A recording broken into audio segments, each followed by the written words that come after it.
రాష్ట్రం అంతా రాఖీ సంబరాల్లో ఉంటే జగన్ ఏం చేస్తున్నాడు?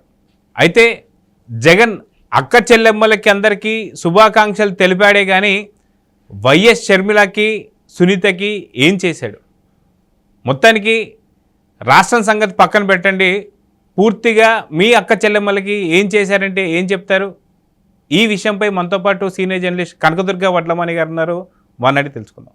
మేడం నమస్తే. నమస్తే అండి. గత 5 ఏళ్లుగా సీఎంగా ఉంటూ అక్క చెల్లెమ్మలందరికీ కూడా అందరూ నా అక్క చెల్లెమ్మలే, నా ఎస్సీలు, నా ఏబీసీలు, నా అని చెప్పి ప్రతిదీ కూడా ఒక పోయం లాగా పద్యంలాగా చెప్పుకుంటూ వచ్చిన జగన్ వాళ్ళకి చేసింది ఏదీ లేదు. ఎందుకంటే ఏది ఇచ్చినా సరే ప్రభుత్వం సంబంధించిన ధనం తప్ప, సంక్షేమ పథకాలు తప్ప వాళ్ళకి అంటూ అక్క చెల్లెమ్మలు చేసింది ఏదీ లేదు. సరే, ఫస్ట్ మన తెలుగులోనే సామెత ఉంటుంది, ఇంట గెలిచి రచ్చ గెలచాలని చెప్పేసి. ఇంటనే గెలిచినటువంటి ఒక జగన్ రచ్చ గెలిచాడా అంటే ఏం చెప్తారు? మొత్తానికి షర్మిలకి సునీతకి ఏం చేశారంటే ఏం చెప్తారు? మీరు ఒక మాట అన్నారు, జగన్మోహన్ రెడ్డి అక్క చెల్లెలకి ఏం చేశాడు. ఎందుకు చేయలేదు? జే బ్రాండ్లు ఇచ్చాడు కదా, మద్యపాన నిషేధం చేయలేదు కదా, ఇంకంతకంటే ఏమి ఇవ్వగలడు? ఇప్పుడు ఇవాళ మద్యపాన నిషేధం కోసమే ఇవాళ వాసుదేవరెడ్డి దొరికాడు. అది కూడా ఎల్హంకా ప్యాలెస్ దగ్గరలో, ఆయన దగ్గరలోనే ఒక హోటల్లో ఉన్నాడు. అంతా విలువలు విశ్వసనీయత అని మాట్లాడే జగన్మోహన్ రెడ్డి అతని ఇంటికి అంటే అతని ప్యాలెస్కి దగ్గరగా రూమ్లో వాసుదేవరెడ్డిని దాచిపెట్టాడు. కాబట్టి ఇంతకంటే ఏం చేస్తాడండి? మీరు భలే వాళ్ళే. ఇంకా సొంత అక్క చెల్లెలకి ఆయన ఏం చేస్తాడు? పాపం ఇంట్లోంచి సర్వేశాడు. అది చాలా మంచి ట్రీట్మెంట్ కదా. తల్లిని కొట్టాడు అని మన షర్మిల కూడా స్టేట్మెంట్ ఇచ్చింది, మీకు గుర్తుందో లేదో. తల్లినే కొట్టాడు మా అన్న, విజయమ్మని కొట్టాడు అని స్టేట్మెంట్ ఇచ్చింది. ఇంతకంటే సిగ్గుచేట ఏదైనా ఉందా అండి? రాజశేఖర రెడ్డి గారి ఆత్మ ఇంతకంట ఘోషిస్తుందా? ఆయనకి విజయమ్మ గారు అంటే ప్రాణం, మనకు తెలుసు. చిన్నప్పుడే మ్యారేజ్ అయింది ఆవిడకి. ఆయన కష్టసుఖాల్లో ఆవిడ ఉన్నారు. అటువంటి తల్లిని ఒక కొడుకు కొట్టడం అంటే అసలు అతన్ని ఏం చేయాలండి? మనం ముఖ్యమంత్రిగా మళ్ళీ ఎన్నుకోవాలా? మీరు ఇంతకంటే దారుణాలు ఏం మాట్లాడతామండి? షర్మిలని ఇప్పటికి కూడా వేధిస్తున్నాడు.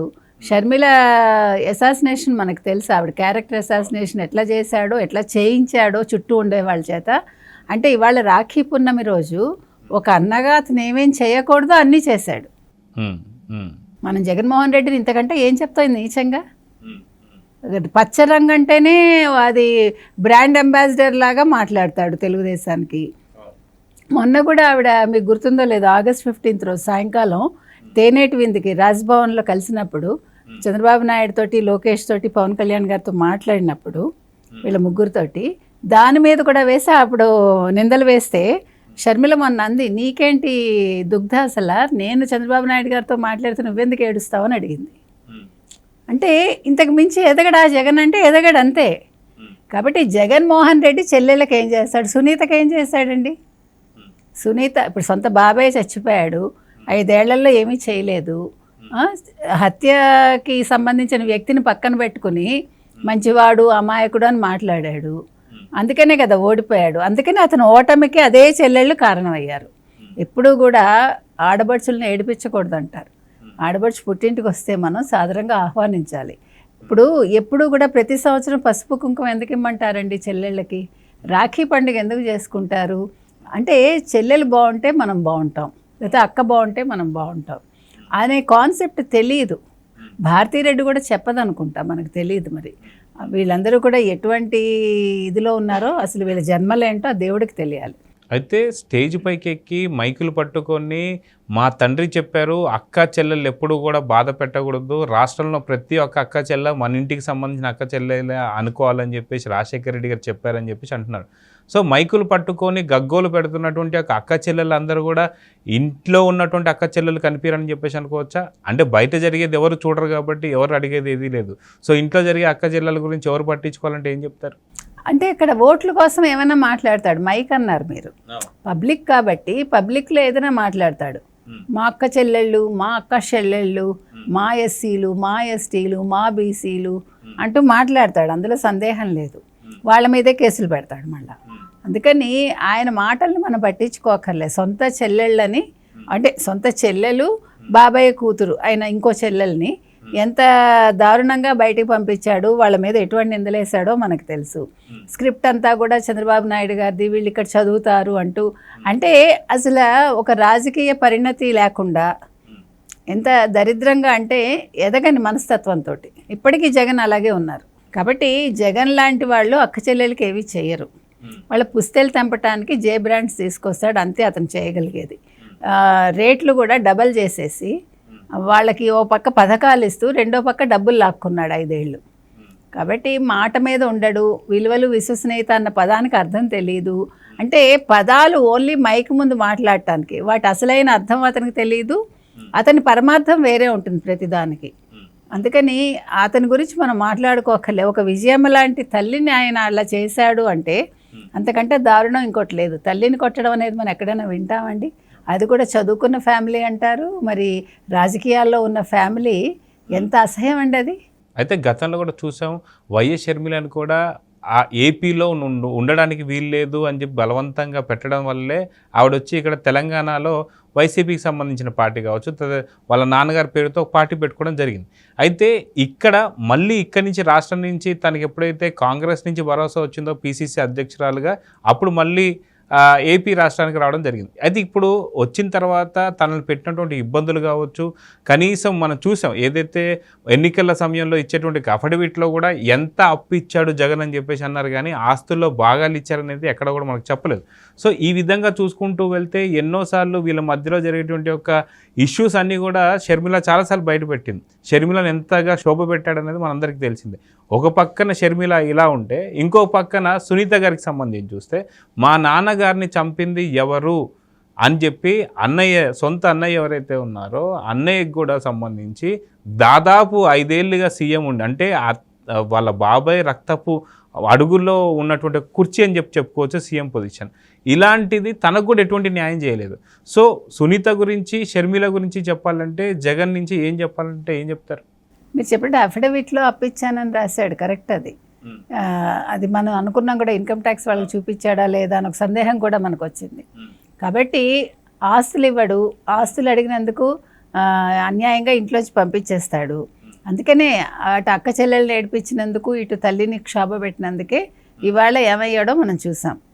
రాజకీయాలకి ఇప్పుడు అంటే ముఖ్యమంత్రి కుర్చీకి దూరం అయ్యాడు.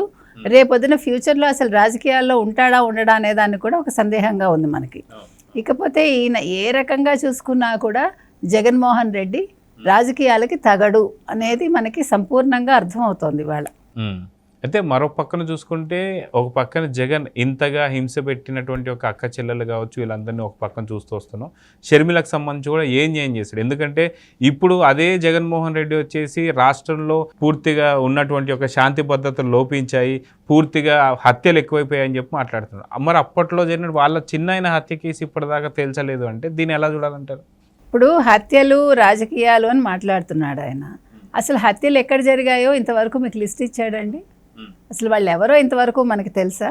ఇప్పుడు మీరు ఏదో నోటుకొచ్చింది ఒక లెక్క చెప్పేసి, ఒక మైక్ ముందుకు వచ్చేసి, లేకపోతే నేషనల్ మీడియాని పిలిచేసి యు గో అండ్ వాచ్, మీరే చూసి మీరు తెలుసుకోండి, దాని గురించి మీరు బాగా పబ్లిసిటీ ఇవ్వండి అని మాట్లాడాడు ఆ రోజు. ఏం పబ్లిసిటీ ఇస్తారు? అక్కడ ఏముందని ఇస్తారు? మార్ఫింగ్ చేసి పెట్టి నువ్వు అసలు అవి ఏంటి? ఒక లిస్ట్ అడిగితే ఒక నేషనల్ మీడియా రిపోర్టర్ ఇవ్వలేకపోయాడు. కాబట్టి అతను మాట్లాడే మాటలు మనం పట్టించుకోక్కర్లేదండి. ముందు నీ బాబాయ్ అని మీరు ఇందాక అన్నారు, అది రక్తపు కుర్చీ అని. ఖచ్చితంగా రక్తపు కుర్చీనే. ఆయన తినే తిండి ఇవాళ రక్తపు అన్నమే. ఎందుకంటే తండ్రి 7 నుంచి తీసుకుని రాజకీయాలు చేసి బాబాయ్ని చంపించి, ఆ బాబాయ్ చావుని తనకి అనువుగా మలుచుకుని సీఎం పొజిషన్కి ఇప్పుడు మళ్ళీ అలా చేద్దాం అనుకుంటే ఆ శివరాజకీయాలు కుదరక ఈరోజు ఇంట్లో కూర్చున్నాడు. అంతే కదా? ఇదే ఇచ్చిన బహుమతి అనుకోవచ్చా? అదే చెప్తున్నానండి. ఆంధ్రప్రదేశ్ ప్రజలు, ఆంధ్రప్రదేశ్ ఆడపడుచులు కావచ్చు, సొంత చెల్లెలు కావచ్చు, బాబాయ్ కూతురు ఇంకొక చెల్లెలు కావచ్చు, సొంత తల్లి కావచ్చు, అందరూ కలిసి ఈయన కర్ణుడి చావులాగా ఈయన ముఖ్యమంత్రి పీఠాన్ని దిగడానికి వీళ్ళందరూ కూడా కారణమేనండి. ఎందుకంటే వాళ్ళని అంత క్షోభ పెట్టాడు. ఆ క్షోభ మామూలు కాదు కదా, లేకపోతే ఇంతలా ఫలించదు అది. నిజంగా ఇతను మంచి చేస్తుంటే ఇవేం జరిగి ఉండవు. ఇతను ఎంత వాళ్ళకి వేదన మిగిలిస్తే ఈరోజు ఈ వేదన అతనికి మిగిలింది. కాబట్టి మనం చూసుకుంటే ఇవాళ ఇటు చంద్రబాబు నాయుడు గారు కావచ్చు, అటు పవన్ కళ్యాణ్ కావచ్చు, ఇవాళ రక్షాబంధన్కి అక్క చెల్లెళ్ళందరికీ, అంటే మహిళలకి, ఆడబడుచులకి అందరికీ కూడా వాళ్ళు రక్షాబంధన్ శుభాకాంక్షలు తెలిపారు. తర్వాత మా విజయంలో మీరు అడుగడుగునా మీరు ఉన్నారని అన్నారు. తర్వాత చంద్రబాబు నాయుడు గారు అయితే మేము మహిళలకి సాధికారత కోసం చాలా చేశాము, డ్వాక్రా, తర్వాత రిజర్వేషన్స్ కల్పించడం, ఇవన్నీ కూడా చెప్పారు. ఇంకో పక్క పవన్ కళ్యాణ్ గారు ఏమన్నారంటే, మహిళలు గద్దర్ చెప్పినట్టుగా నీ పాదం మీద పుట్టుమచ్చనే ఉంటానమ్మా అని అన్నట్టుగా, పాదం మీద పుట్టుమచ్చైనా కావాలి, నుదుటి మీద తిలకమైనా కావాలి, అంటే అక్క చెల్లెళ్ళ ప్రేమ అటువంటిది. వీళ్ళందరూ ఆశీర్వదించబట్టే ఈరోజు మేము పదవిలోకి వచ్చాము అని అటు చంద్రబాబు నాయుడు గారు అన్నారు, ఇటు పవన్ కళ్యాణ్ గారు అన్నారు. అంటే అది సంస్కారం అండి. అంతేగాని ఇంట్లో వాళ్ళని క్షోభ పెట్టి బయట వాళ్ళకి నేను ఏదో చేస్తాను, మంచి చేస్తాను, ప్రగల్భాలు పలకటం అనేది అది పనికిరాని విషయం. రాజకీయాల్లో ఎలా ఉండాలంటే మీరు కొంతలో కొంత పారదర్శకత ఉంటే మీ మాటల్లో కానీ చేతల్లో కానీ ప్రజలు నమ్ముతారు. ముఖ్యంగా ఆడవాళ్ళు చాలా సెన్సిటివ్ అండి. వాళ్ళు ఒకసారి ప్రేమిస్తే మర్చిపోరు. అది అన్నగారిని అయితే మరి అక్క చెల్లెలకి ఎంత కాదన్నా అన్నదమ్ముల మీద ఎక్కువ ప్రేమ ఉంటుంది. ఆ సోదర భావం అనేది, ఆ ప్రేమ అనేది వాళ్ళకి చాలా ఎక్కువ ఉంటుంది. దాన్ని నువ్వు సక్రమంగా వినియోగించుకోలేకపోయావు. సొంత చెల్లెల దగ్గరే నువ్వు అట్లా ఉన్నావంటే ఇంకా బయట వాళ్ళకి ఏం చేస్తావు నువ్వు? కాబట్టి ఇవాళ కూడా షర్మిల బయటకు వచ్చి ప్రతిరోజు ప్రెస్ మీట్ పెట్టి అన్నగారి గురించి మాట్లాడుతోందంటే ఆవిడని ఎంత మానసికంగా వేధించుంటే ఆవిడ ఆ పని చేస్తారు, మీరు చెప్పండి. ఇంతకంటే జగన్ గురించి మనం చెప్పుకోవాల్సింది ఏదైనా ఉందా? జగన్ ఒక అన్నగారిగా పనికిరాడు, ఒక రాజకీయ నాయకుడిగా పనికిరాడు, ఒక ముఖ్యమంత్రిగా పనికిరాడు, ఒక కొడుకుగా కూడా పనికిరాడు ఇవాళ. అయితే గతంలో చూసుకుంటే మనకి షర్మిల గారు అద్దం గిఫ్ట్గా ఇచ్చారు ఎన్నికల కన్నా ముందు. సో ఈరోజు రాఖీ కాబట్టి ఏదైనా గిఫ్ట్ పంపించే అవకాశం ఉంటే ఏది పంపించవచ్చు అనుకుంటున్నారు? గొడ్డలు పంపిస్తారేమో, చిన్న బంగారం గొడ్డలో ఏదో చేయించి పంపించాలంటే ఒక సింబాలిక్గా, అంటే ఎవరు అంటే ప్రత్యేకంగా నేను అనేది. అంతకంటే ఇంకా ఆయనకి ఇచ్చేది ఏముంటుంది చెప్పండి మనం. లేదు ఇంకా అంటే కొత్తదనం కావాలి మీరు కోరుకుంటే ఈ కప్స్ ఉంటాయి కదా, అదే ఏంటి చేతులు వేసే బేడీలు, అది చిన్నది బంగారంలో చేయించి పంపిస్తే ఒక సింబాలిక్గా ఉంటుంది. సో చూద్దాం మేడం, మొత్తానికి షర్మిల కావచ్చు, సునీత కావచ్చు, వీళ్ళకి ఏం న్యాయం చేశాడు, అసలు ఇంట గెలిచి రచ్చ గెలిచాడా లేదా అనేది మొత్తం ఏపీ ప్రజలందరూ వాళ్ళు ఇచ్చిన తీర్పు బట్టి అర్థమవుతుంది ఏం జరిగిందనేది. చూద్దాం ఏం జరుగుతుంది. నమస్తే.